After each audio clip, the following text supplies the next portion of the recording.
Item 10B, to the chair. I was just going to say, since Dan, and thank you for your presentation, said about a year, I'd like to have this item go back to the commission for just a review on how the first year went, whether we can take it to the next level or if there's fine tuning that needs to be done. But I think it could go back to the commission. They can always forward that information to us. But at least so that we just keep fluent on how the program's going. Thank you. Good idea. Item 10B, adopt a resolution authorizing waiver of charges to the San Bruno Park School District for services provided by the city. Thank you, Mr. Mayor, members of the City Council. The item before you tonight is results from a request by a council member at your last City Council meeting. And specifically, that was for the opportunity of the council to consider a one-time waiver of a cost that we would otherwise charge to the San Bruno Park School District in the ordinary course of business. Staff has reviewed the opportunities to respond to that councilmember request and recommends to you tonight that a particular opportunity presents itself, which is that arises as a result of the joint use agreement that was most recently updated and entered into for approval by the City Council in September of 2014. Under that agreement, the city provides services to maintain 2 of the school fields that are used jointly by the school district and by the city and sports organizations for organized sports and recreational activities during non-school hours. Those fields are the one at Bel Air School and the one at Parkside School. So there are 2 specific areas that we're talking about. The city maintains those fields by providing irrigation equipment maintenance, mowing, edging, fertilizing, and field prep services, again, primarily for the non-school hour use by the community. The district benefits from that service to its educational program by approximately 1/3 of the total cost of that service, and under the joint use agreement terms is charged its proportionate share of the total cost. The report that you have in front of you tonight has a small correction that I need to make, and that is to reflect this proposed waiver should the City Council wish to enter into this type of an arrangement, to reflect that as against the costs that will be due for the school year 2015-16. The cost that is reflected in the staff report of $29,400 is the amount that was calculated in the agreement and is attributable to services provided during the current 14-15 school year. I was unaware at the time that the report was provided that the district has in fact already paid, they did so in January, for the 14-15 school year. Under the terms of the agreement, the next year's payment is due July 1st, and based on our best calculation according to the formula set forth in the agreement, the cost of those services for the 15-16 year is $30,235. Again, that amount has not yet been billed to the school district and has not yet been paid. The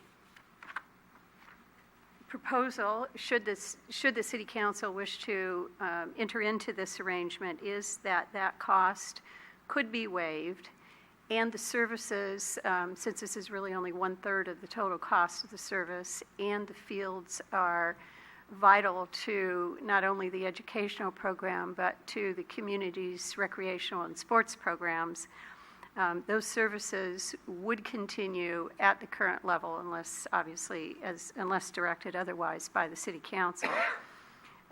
This would simply mean a loss of revenue, of anticipated revenue to the city, and it would represent a reduction in cost to the school district. And I need to be clear and specific, and just in case there's any confusion about the following issue, and that is that a one-time waiver of cost, again, results in a reduction of costs to the school district.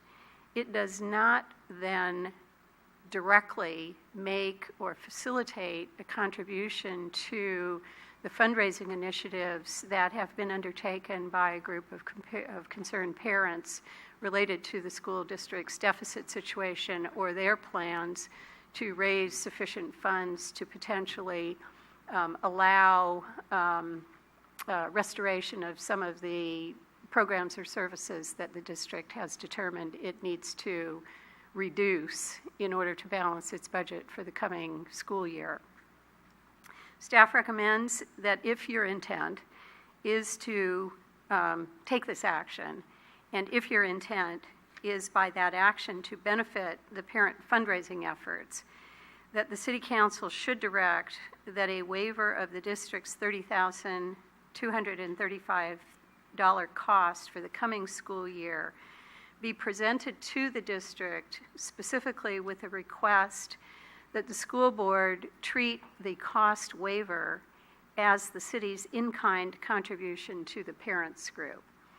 And I make that recommendation only in order to be it's very clear that the district is under no obligation to accept a reduction to their costs as an in lieu contribution or in-kind contribution to the parents group.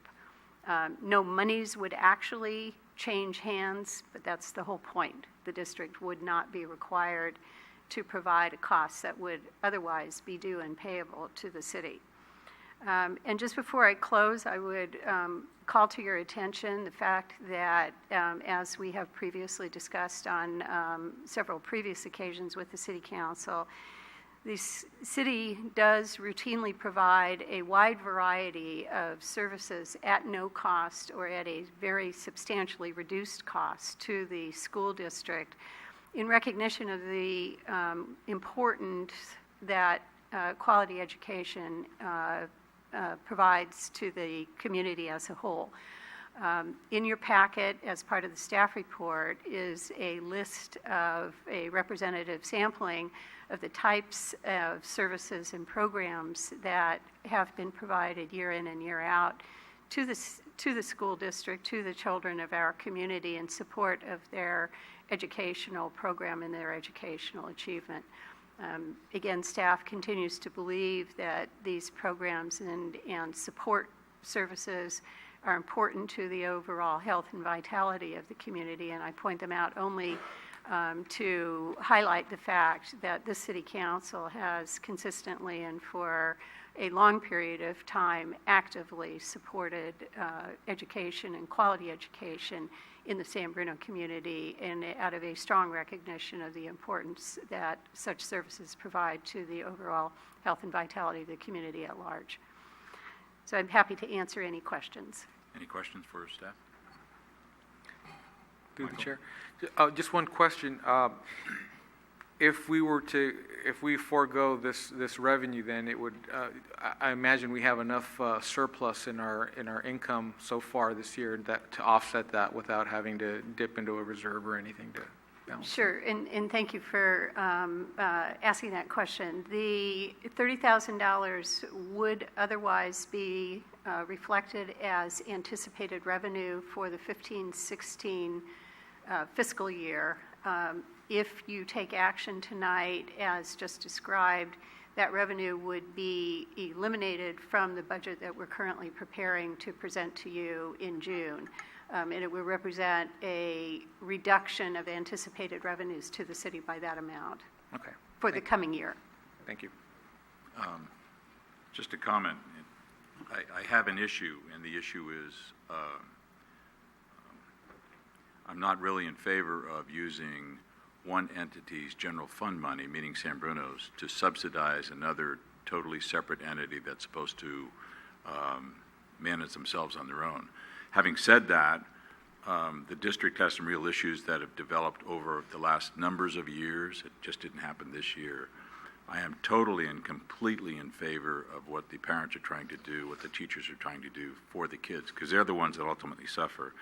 So if we're going to do this, and I'm in favor of it, with the caveat that, in fact, we put something in there that it does go, if they're reducing their general fund deficit for what these parents and teachers have been fighting for. So I, just like the foundation is not going to subsidize the city of San Bruno with the $70 million, we're on our own. The same thing, I believe, applies to this particular situation. Anyone else? Rico? Yeah, thanks for those comments, and I would agree with the mayor's statement, and Connie, with your comment. Again, this isn't going to solve everything, but it is something that the city can do to ensure that we continue programs. We try to assist the school district because, again, we are one community. Thank you. Just to let you know, I'm one of the two that sit on the subcommittee with the school district. So we do periodically get together, and I will welcome, and as one member of the subcommittee, look forward to meeting with the new superintendent and two of the school board members and to see where we can go from here together. Because, as we know, the schools are vital to our community, and in essence, we're all under one roof. We may have two different bodies that are elected, but in essence, we serve the same people. So this is just something that isn't going to solve everything, and I'm looking for this as a one-time deal because our mission here is not to fund or bail out schools, but I think this is something we can do in these unique times that some tough decisions have had to be made, which have been made, but unfortunately, as was said, it's been a long time getting here, and now it's going to hurt until we can get ourselves back on the right road. Ken, anything? I just also echo those comments. Been following this for the last few weeks, and it's very discouraging. It's very disheartening, and the passion that a lot of these parents, some of them here tonight, have been.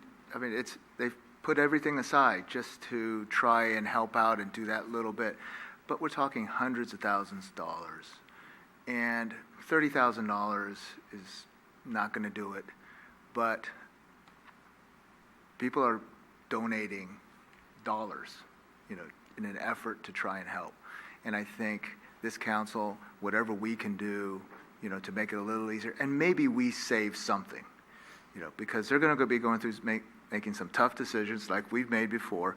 And if 30,000 can save something, I think, that would help. So we plug on, and we'll hope to support as hopefully things get better. Mr. Medina? Marty Medina, Garden Avenue. I want to sincerely thank you all for this step in this contribution.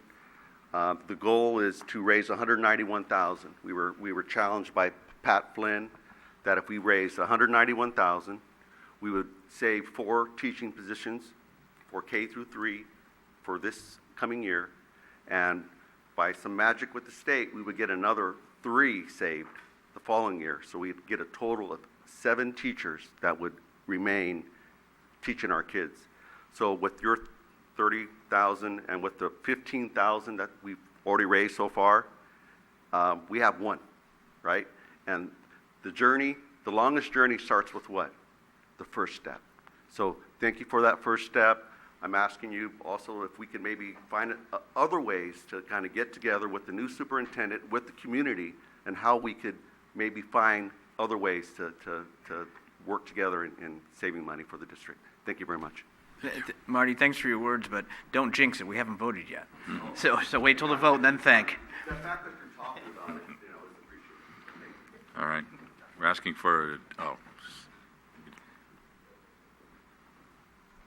Cynthia Dasho, Elm Avenue. I just wanted to address what Councilman Ibarra mentioned about the vast amount of money that needs to be raised to meet this goal. But there is a plan with Education Foundation with the money that the fundraisers are putting into this pot. is to then reconvene, because that is quite a sum of money, reconvene and then decide how we can best use that money. So even though this is not going to meet that particular amount of money, the $30,000 will, number one, really show the community how much support has been given to this specific goal we're making, and number two, other cuts have been made that will affect teachers, such as the BITSA program. I'm not exactly sure what the acronym stands for, but it's a prep program for new teachers that's basically a requirement for them to become teachers and educate themselves. So by cutting that was a real big thing. So, and that was, I think, $70,000, $72,000. So that's a pretty manageable, chunk of money that we're getting closer to. So I just wanted to reiterate, even though this is not $191,000, it is a really big symbolic amount and could actually really restore some cuts. So thank you. Thank you. Would someone like to introduce the resolution? If it's all right, I'd like to introduce the resolution for adoption. Councilmember Medina. Aye. Councilmember Ibarra. Aye. Vice Mayor Salazar. Aye. Mayor Ruane. Aye. Item 10. Through the chair? Yes, Michael. Actually, there were some comments made about the restrictions that we would put on it, so I'm assuming that those restrictions would go into... The Vice Mayor is correct. I would, as I echoed from the city manager and the mayor's comments, that be included in the resolution. Right. Please. Yes, so we'll include that in the resolution, but more specifically, I think we will make sure that it's understood by the district what your intent is. Thank Okay, you. great, thank you.